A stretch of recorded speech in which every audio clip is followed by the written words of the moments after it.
Good afternoon, everyone. My name is Michelle Deutschman, and I am the Executive Director of the UC National Center for Free Speech and Civic Engagement. And I'm so pleased that you could join us today for our third of 6 Fellows in the Field workshops.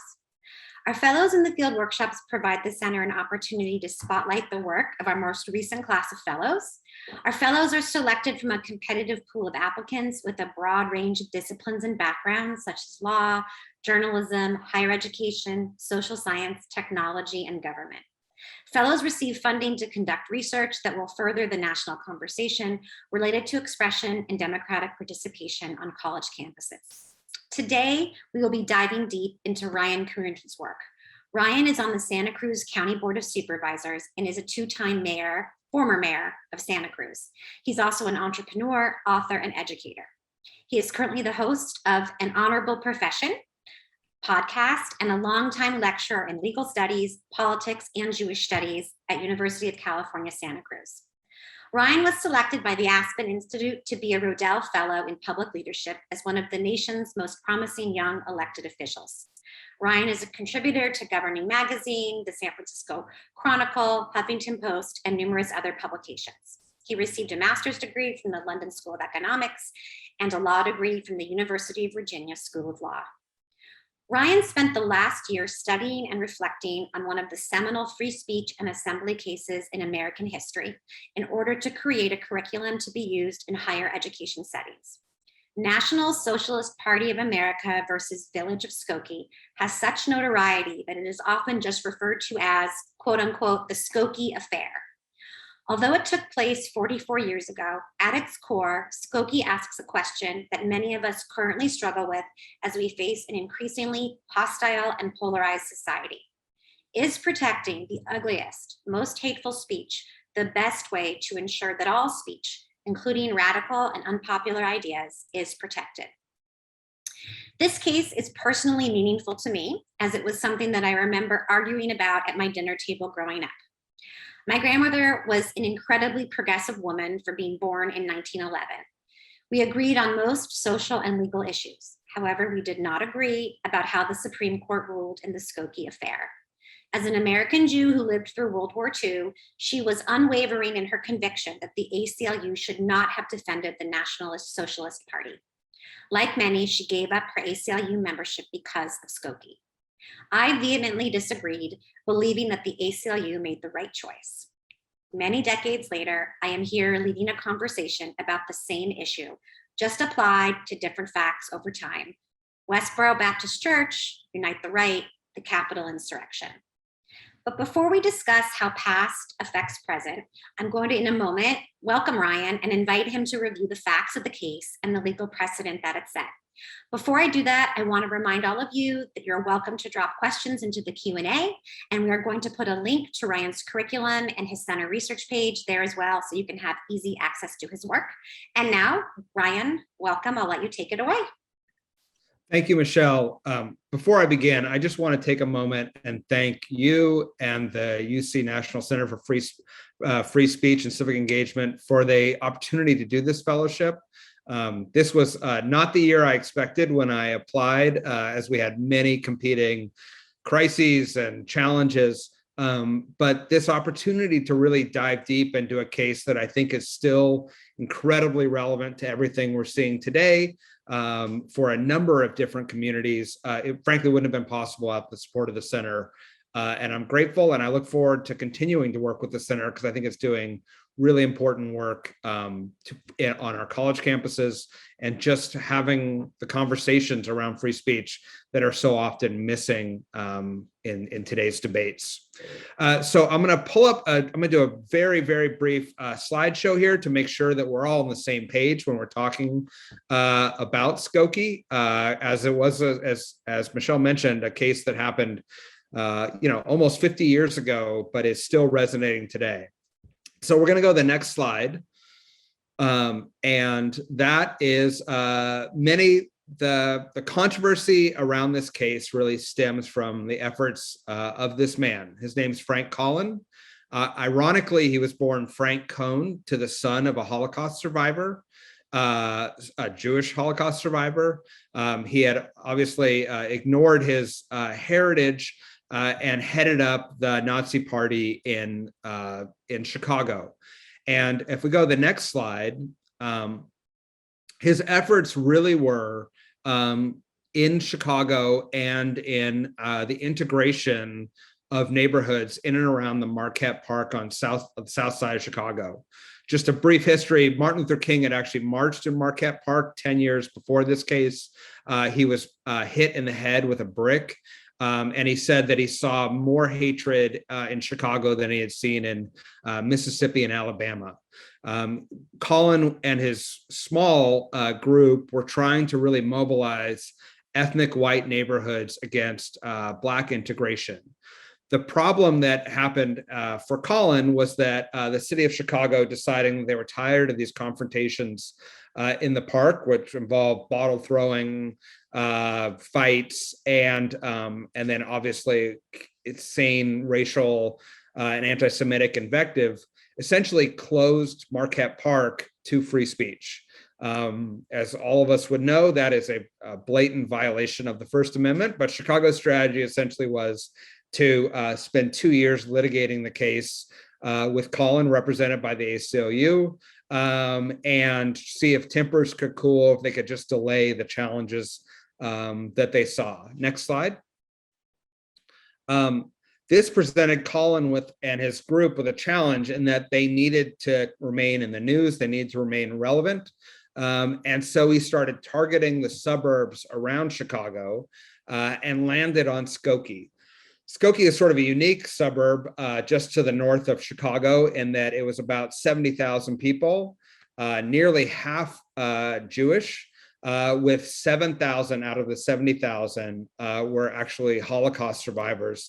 Many had survived concentration camps, and they had sort of created a little enclave there, which had a large Jewish presence, but the survivors, by and large, didn't talk about their experiences, but instead kept essentially the trauma to themselves and tried to build, essentially a post-war suburban life in Skokie. And so when they got a letter from Frank Collin saying he wanted to march at City Hall for a half hour, there was concern, and they sort of took Chicago's approach, which is to put a large insurance requirement on Frank Collin and try to prevent him from marching. Frank Collin then went to the ACLU to get representation. The ACLU took the case, seeing it frankly as an easy First Amendment case. They didn't expect a lot of controversy. They expected, they had represented Collin before, as well as Black activist groups and a number of activist groups across the Chicago area as sort of with their absolutist commitment to free speech. But they took the case because they didn't want a precedent being set in the Chicago suburbs, and they saw it as a relatively easy case. Initially, the village leaders, the mayor, Al Smith, the village attorney, Harvey Schwartz, took the position that sort of many cities continue to take today, which is what essentially called quarantine, which is give them their First Amendment rights, but ignore them, deny them the press and attention that they're seeking, and in doing so, try to negate both the incentive for them to come back, as well as their ability to sort of amplify their message. But as the mayor and the village attorney went out and talked to the community, what they found was almost instant resistance from the survivors themselves, who saw this as Nazis returning to their community and something that they had escaped and barely survived, lost family and friends and loved ones.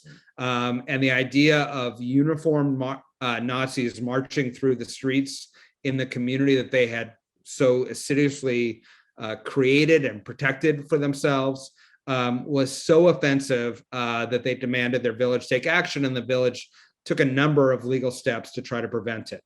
Next slide. this case offers sort of, and one of the reasons I've taught it for so long and have investigated it and will continue to teach it, it offers a really good primer for those interested in the First Amendment on key concepts around the First Amendment. So first, the city sought an injunction based on the danger, essentially imminent incitement to violence that the speech would create.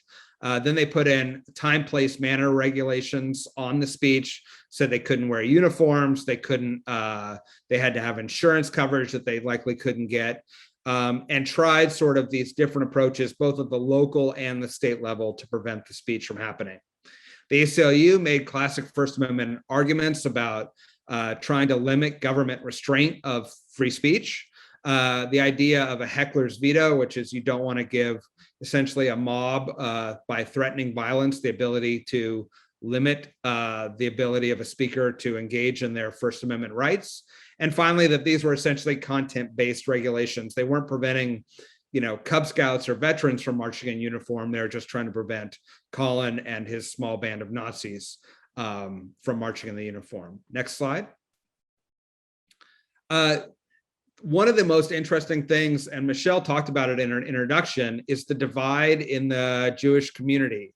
On the left, you see a Holocaust survivor named Saul Goldstein. He, along with another Holocaust survivor, Irma Gans, really took the lead in fighting the case. They actually brought their own case on a claim of menticide, which is essentially mental anguish created by the trauma of Nazis sort of trying to essentially reenact the horrific events from before. That case was dismissed. I'm not sure in today's modern world, with our understanding of trauma, that it would be so easily dismissed by the courts. But on the right-hand side, you have David Goldberger, who was the Jewish attorney for Colin locally at the ACLU and a great champion of First Amendment rights, and the head of the national ACLU, R.A. Nair, who was actually a Holocaust survivor himself. And the interesting thing, I think, that Michelle hinted at is that you had you had Jews who had gone through the exact same historical event, meaning the Holocaust, one generation earlier, and from that event had taken two completely different lessons. The first was you could never allow Nazis to gain a foothold, as the position of the survivors and many other groups in Skokie took, because the danger of fascism is so great that you have to oppose them. And then the position of the ACLU, and specifically the Jews involved in the ACLU case, which was that the lesson of the Holocaust was you have to protect civil liberties at all costs, even if it's for groups that you hate, because you never want to give the power to the government to censor. Next slide. This caused these cases caused a 2-year public legal battle, as well as confrontations in the streets, as well as endless opinion pieces and op-eds. As Michelle mentioned, the ACLU lost almost a third of its membership and was almost put out of business. The case made its way through the district courts and then the federal courts, and eventually Colin and his group won the right to speak in Skokie and to have their march. And then at the last moment, a deal was worked out and he was allowed to instead march in Chicago and do his march both at the Federal Plaza in Chicago, as well as back in Marquette Park. There's much speculation as to why he changed. Colin said he changed because that was his goal, was always just to speak in Chicago. He was just forced to go to Skokie because of the limits on his First Amendment rights. Others believe that he actually feared for his life and thought he would be killed if he tried to march in Skokie, as the Jewish Defense League and other groups had mobilized and frankly were threatening violence if he tried to speak. Last slide. So there was a lot to do about it. It eventually became, as Michelle said, a hallmark of First Amendment cases. It was something sort of that the ACLU eventually celebrated as that proof of their commitment to free speech. And the result is, as everything in life, mixed. You had on the left, the creation of the Illinois Holocaust Museum, one of the first state Holocaust museum. It's a beautiful place in Skokie, built in part by taking the testimony of the survivors who lived in Skokie. And as the ACLU would argue, that the bad speech was countered with good speech. And right now, at least when we're not in COVID, 200,000 people a year, mostly school kids, go through the Holocaust Museum and learn about this event, in part because of the threatened march in Skokie. It mobilized the community to make their voice heard and make sure that people were educated. Illinois is one of the first states in the country to mandate Holocaust education. The other side of this is that we frankly have seen Collins tactics and this precedent reused in Charlottesville and the insurrection, and certainly every day online, where we're watching hate speech come to communities. We're watching violence, we're watching threats, we're watching a threat to people and to our democracy. And Skokie precedent is one of the reasons that people feel empowered to do it. It's also a model for how a relatively small group of people can gain a lot of attention for their cause. And it's one of the major challenges that we face today. I look forward to the discussion with Michelle, and I look forward to talking more about the curriculum we developed. Thank you so much, Ryan. I have to say that, as a Jewish kid growing up arguing about Skokie, I thought I knew everything about the Skokie case, but what strikes me is that each time I talk to Ryan, I learn something new and different, and the levels and the nuances are so complex and so interesting. And we're going to get to that, and we're going to get to how it connects to today. But could you just spend a minute telling us what your research entailed, and maybe if there was anything unexpected that you found on your journeys? Yeah, thank you. And so there was a lot. I mean, so initially the research really was, and the curriculum shows it, building a timeline, gathering resources, making sure that, as history passes, the resources around this case become harder and harder to access. Books go out of print, all those sorts of things. So we wanted to make sure that we were sort of creating a one-stop place for people who want to learn about this event. The second thing was I wanted to reach out to people who either participated or the families of people participated to get sort of the inside story of it. One of my favorite stories that came from this was one of the village co-counsel. You had Harvey Schwartz, who was sort of your classic small town Republican servant, civil servant, but his co-counsel and friend was a guy named Gil Gordon, who was really a Marxist civil rights attorney representing the village of Skokie. And while he actively and passionately defended his community, he also increased his donations to the ACLU while he was opposing them in court.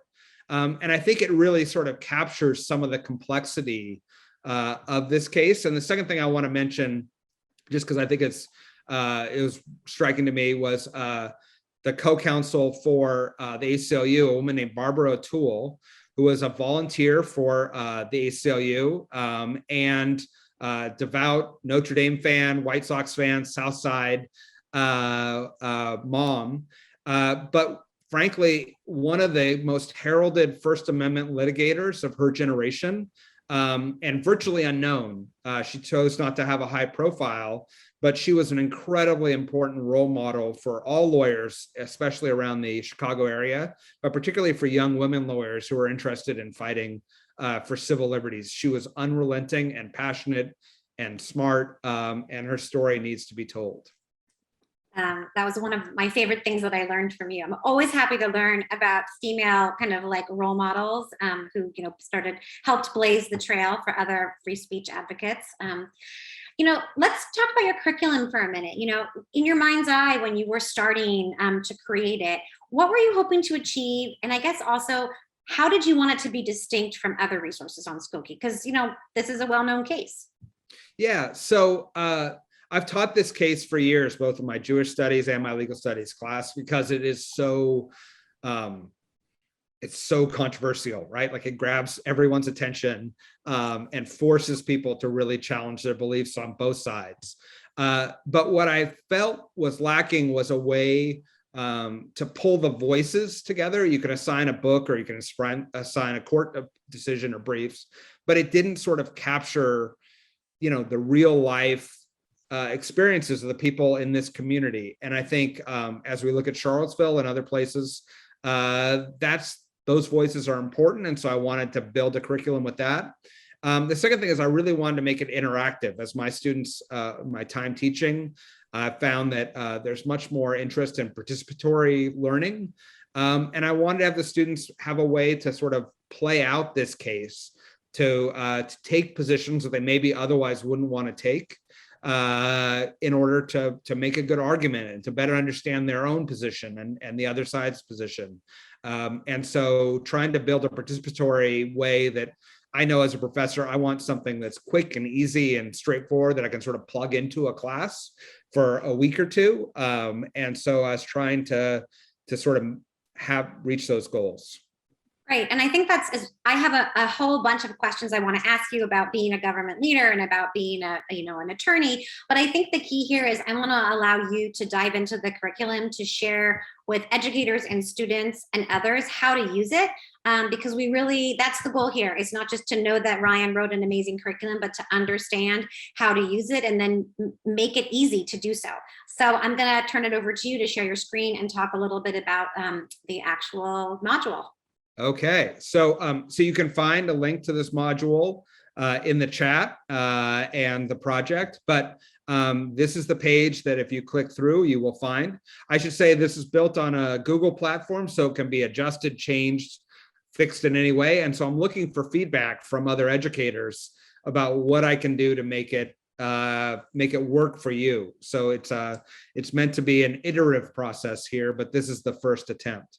The first thing we do is we have a sort of an overview of the case, and we have some engaging photos, as well as a really interactive timeline that marches you through the various events and allows people to get a real sense as to what the issues are and how they will play out. And also to see sort of photos of the time, which are always fun because you can get a sense as to what it looked like and who these folks were that were struggling through this case. The other thing is we've offered a lot of films. I know people want to learn in more interactive ways than maybe just reading about the case. And we actually have testimony from survivors as well as from ACLU folks who talk about sort of why they took the case.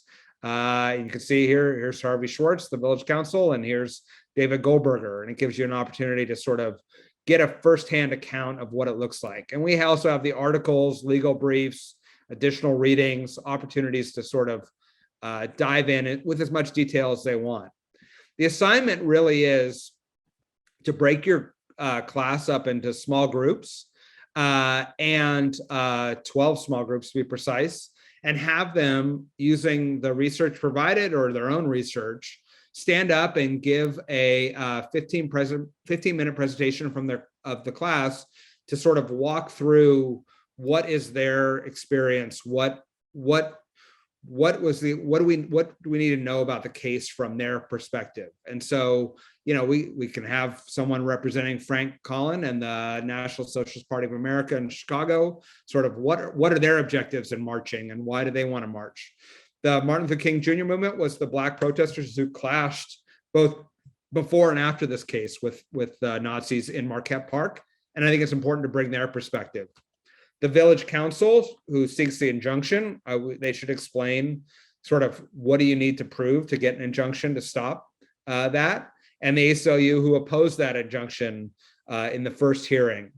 We had a state court judge, Judge Wasik, who was an elected judge, who in the middle of this injunction hearing got a call from the sheriff of Cook County, who basically told him to take care of this.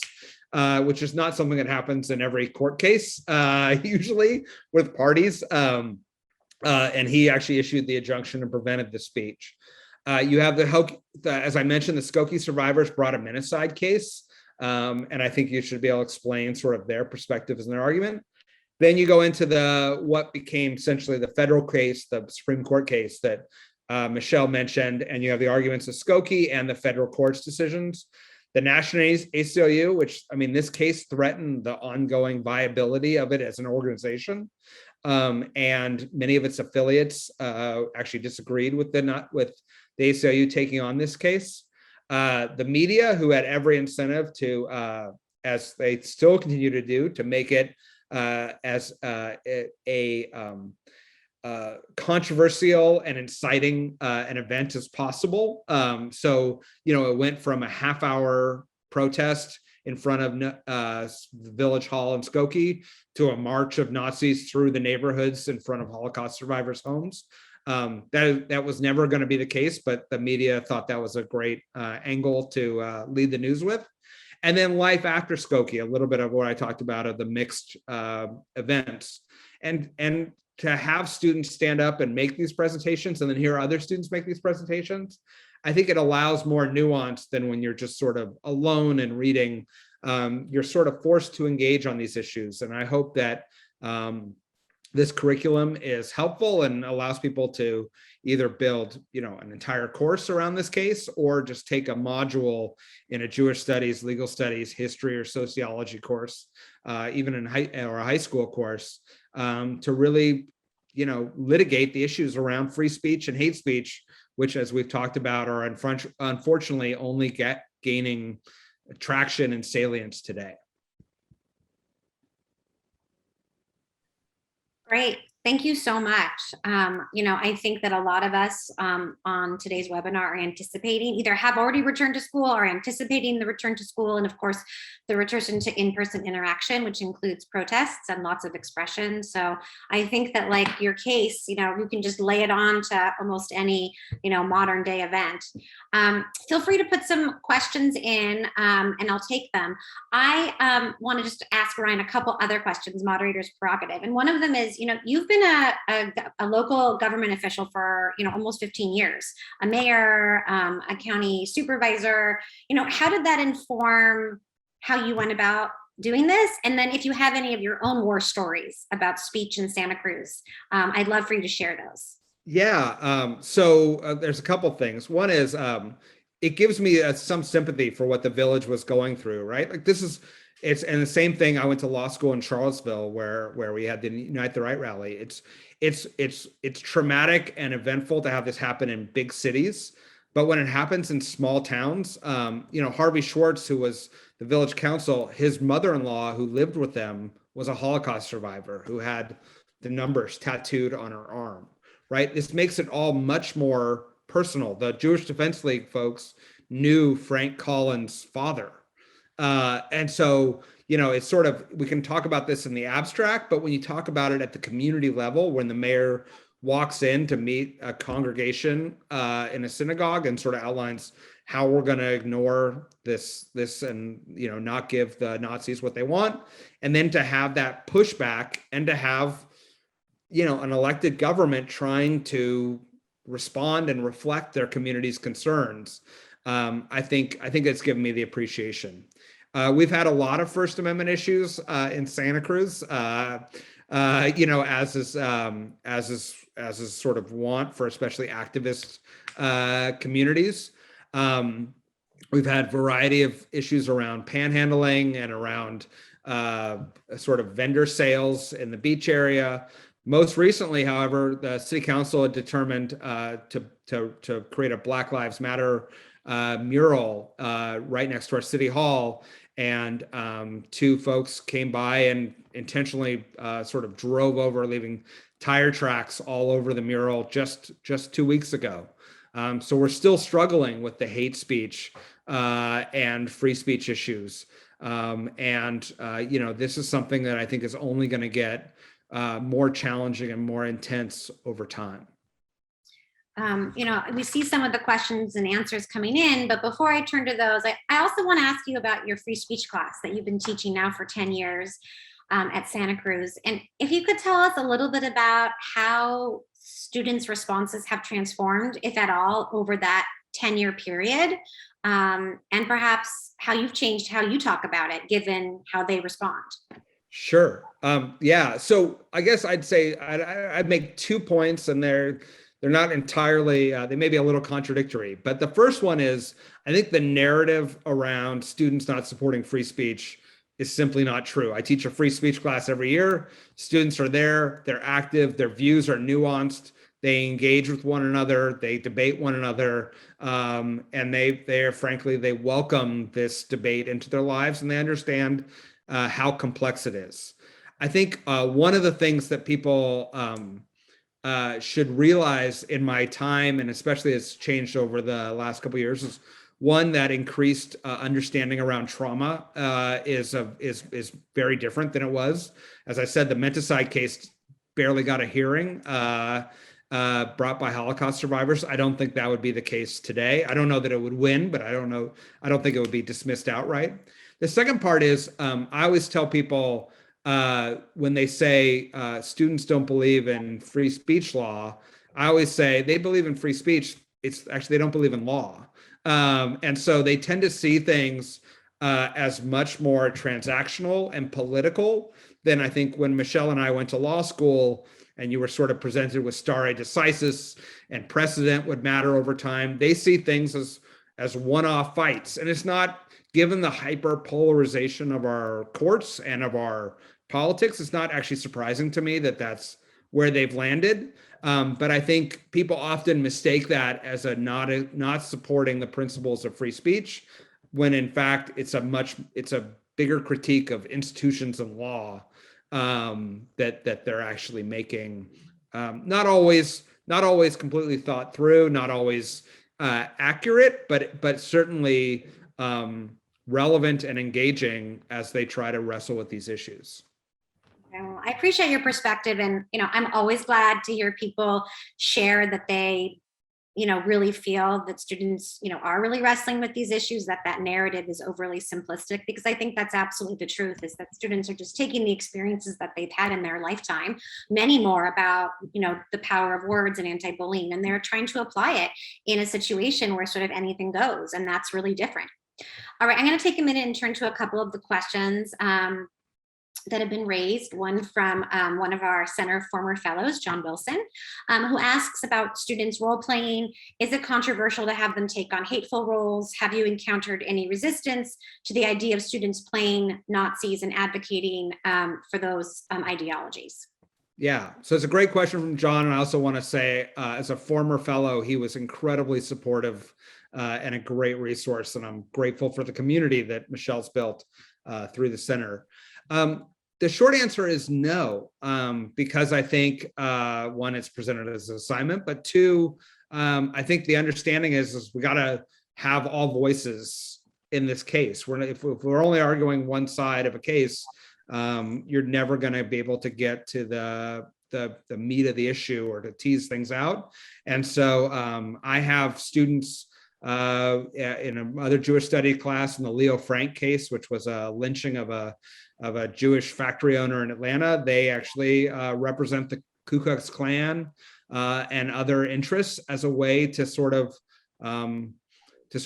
articulate and get those voices into the room. Because if you're looking at a historical event and you're excluding voices, I think you're not going to have as much. It won't be as substantive or engaging. And so, so far, I haven't had those issues. And if it's okay for me to add, I'm just going to jump in and say, I think there's also a distinction between asking students to, argue for the ideologies themselves, as opposed to arguing for their right to be able to share the right of others to be able to share those ideologies, right? So I don't think you actually have to inhabit, the personhood of a National Socialist Party person to be able to make that more theoretical argument about them having the right to share their views. Okay, so. And I will say the other thing, just one other thing, is that like when they have to stand up and depict the KKK, they're standing up, it's performative. So they can use it also to sort of mock, the ideologies they don't believe in. And so, it's an interpretive exercise. And so they're playing a character. And I imagine that this, that the answer to John's question will also depend on level, right? That in the higher education setting, it might be different than in high school or middle school in terms of like maturity and ability to make those distinctions. I'm going to turn to a question by another webinar regular, Stephen Rohde, who's asking about how after Charlottesville, ACLU issued a new policy on representing potential speakers, which considers potential violence. If you remember, the folks at the Unite the Right rally came not just with their words, but with a lot of like bats and clubs and other potential weapons, and the sort of values of the speaker. And he's asking, Ryan, what's your take on ACLU's sort of newer policy?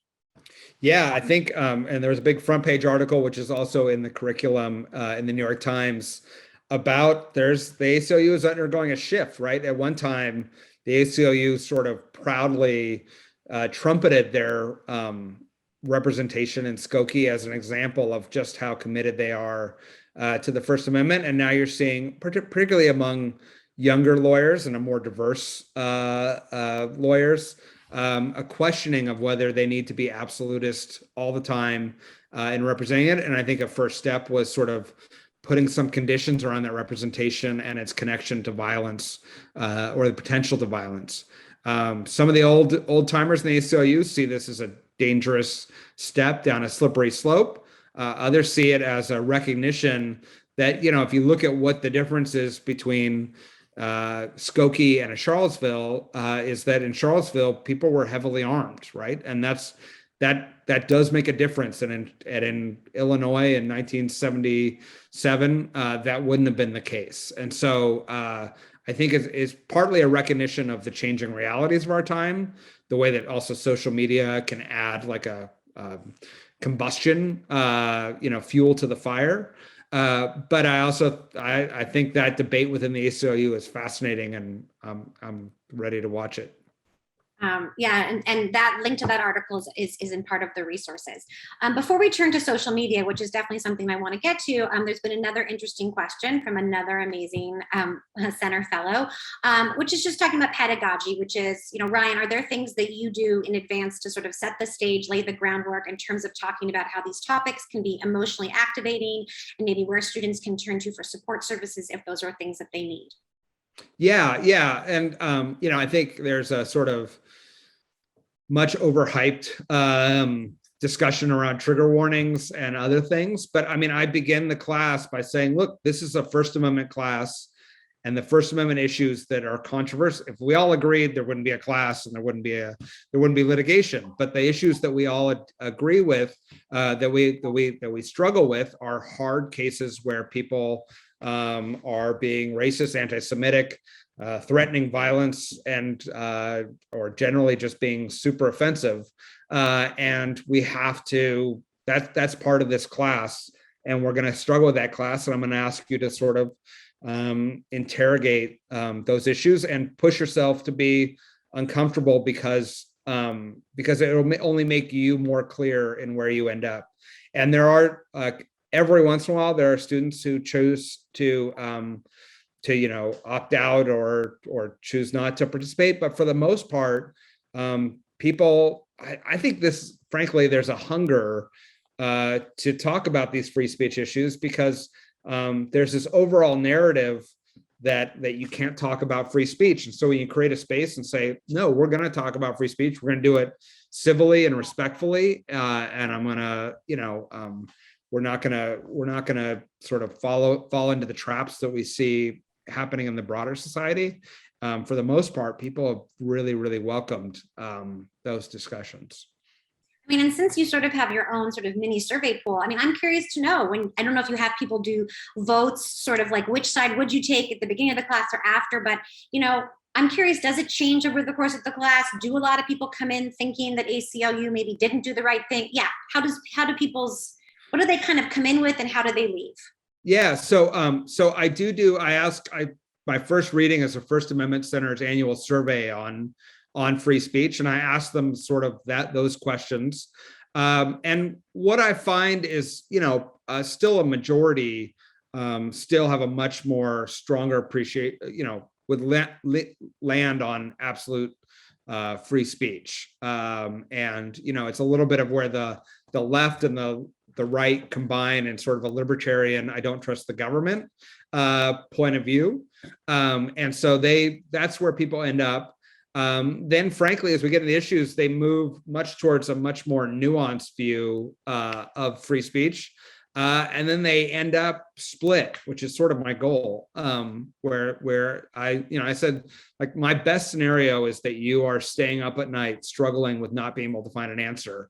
I've spent 10 years, and especially over the last year, thinking about this issue, this particular case, Skokie, and I don't have an answer, right? Like, if I was on the Supreme Court, I don't know that this is a clear up and down case. And I sort of like to exist in that uncertainty around these issues. And so I try to get my students to be in the same place. Well, I think that's great. I mean, as someone who runs a free speech center that focuses on campus, I just live in the uncertainty. And I think that's kind of where you have to be, because if it's an easy question, then I think the question might not be thought through, because I don't think there are any easy answers.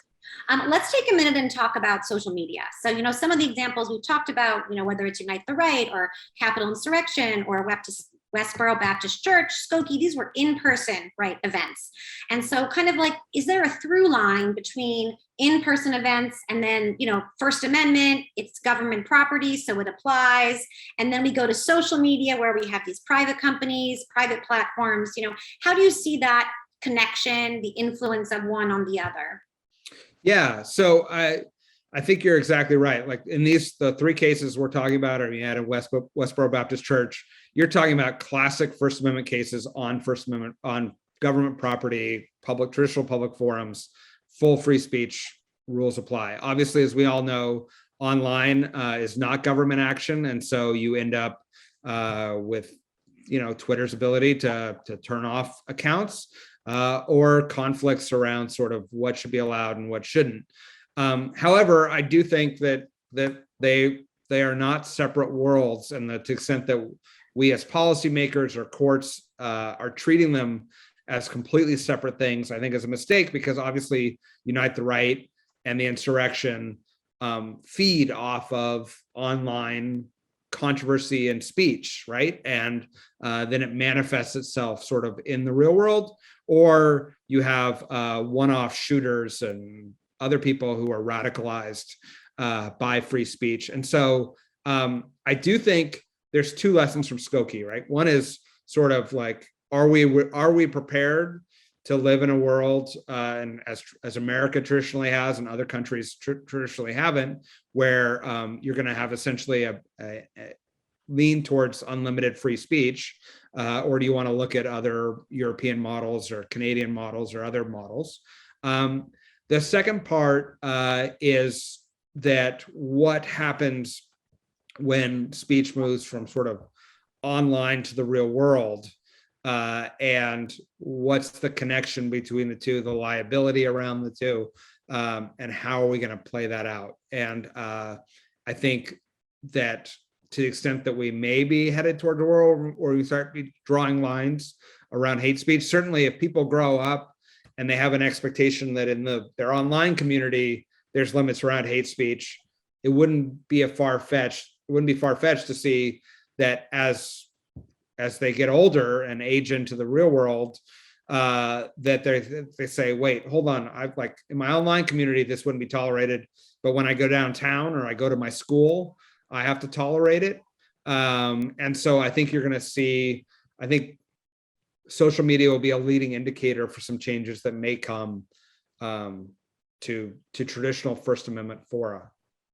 And I'm not going to take the bait yet to ask you what you think maybe the outcome should be down the line yet. I'm going to turn to actually some questions that came in earlier when people registered. One from a government official in a SoCal city talking about, can cities set up quote unquote free speech zones and direct protesters to a certain area to voice their concerns and issues? And Ryan, this seems like right in your bailiwick.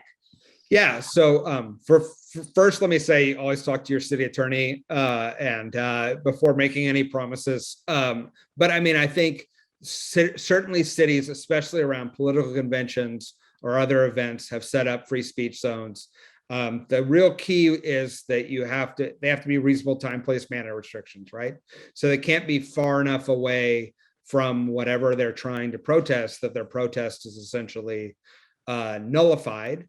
And they can't be so restrictive, like, the city of Skokie tried with Colin to say, well, you can march, you just need a $250,000 insurance policy, which I think is the equivalent of a $1.5 million insurance policy today, knowing that he could never afford one or get one. But then saying there's free speech. So if you create a free speech zone, there has to be an ability to access it, and it has to be able to meaningfully allow speakers to engage in their protected free speech rights.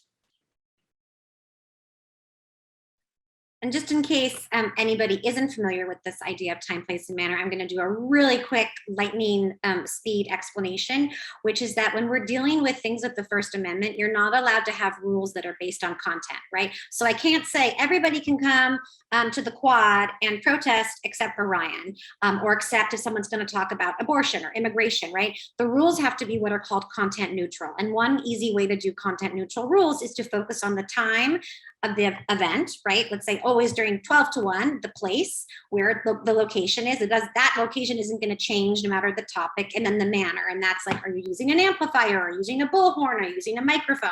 And so, Ryan just gave a great example about this idea of the insurance requirement. And this is the kind of thing that has come up in the past, right? Which is where some universities have said, well, if X person comes, we know that there's going to be a lot of protesters, which means that there might be more liability. So we're going to make sure that we charge them a lot more for their insurance, bond.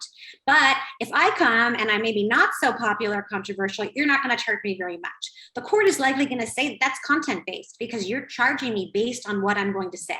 So instead, you need to find a content-neutral way to assign either numbers of law enforcement or the insurance bond. So maybe it's like, if you're having X number of people, then you have to pay this. So again, it's about something that isn't related to the content of your speech. And Ryan, if you have anything to add to that, please do. That was a great description. Thank you, Michelle. And then, one of the other questions that we got coming in was somebody from actually the Berkeley Haas School of Business, who just asked has there been more of a formal debate, either in academia or government, about changing the line where between free speech and hate speech? I would change that question to be not between free speech and hate speech, but between unprotected and protected speech, because, hateful speech is free speech. So I think the answer is yes, there have been more formal debates. Ryan, I don't know if you want to weigh in on sort of what you've seen either in the academic or government community. Yeah, so I think there have been, the famous case in this area is RAV versus St. Paul, where the city of St. Paul tried to pass essentially a hate speech ordinance, and it went to the court and it was rejected. There was some division between the justices over whether sort of like you could ever write one perfect hate speech policy that would survive constitutional scrutiny, or whether you couldn't. But they all agreed that this particular one did not, because it chose sort of protected classes on you couldn't say hateful things on the basis of race, religion, national origin, ethnicity, etc. Certainly, I think with various hate speech codes that we've seen on campuses, I would argue the universities have tried to, if not create rules around it, create a culture around it that some argue is a chilling effect, and some argue is just creating, sort of walking up to the legal line and trying to push it as far as we can. I do think this changes over time, given what I talked about sort of people's expectation of moving online to the real world. I also think as these generations move forward with, frankly, their skepticism of precedent and their increasing diversity, there's going to be more and more pressure to find a constitutional way to limit hate speech. I will say my expectation is that if we get there, it'll be used in ways that people didn't anticipate. It'll be used to protect or to go after people who are sort of anti-Christian, for example, because I think once you open that door, people will use it for their own political purposes, which is why the founders were concerned about limits on free speech. But there may be a willingness to sort of trade off some of those limits for other limits around preventing hate speech targeted at different minority groups or other religious groups or gender, sexual orientation, or others. Right. I mean, I think whenever we talk about the First Amendment, we always have to talk about unintended consequences, I think, and thinking about those. So I'm going to let people know that, we're coming up towards the close. If you have a burning question that you haven't put in the Q&A, I'm going to encourage you to do that.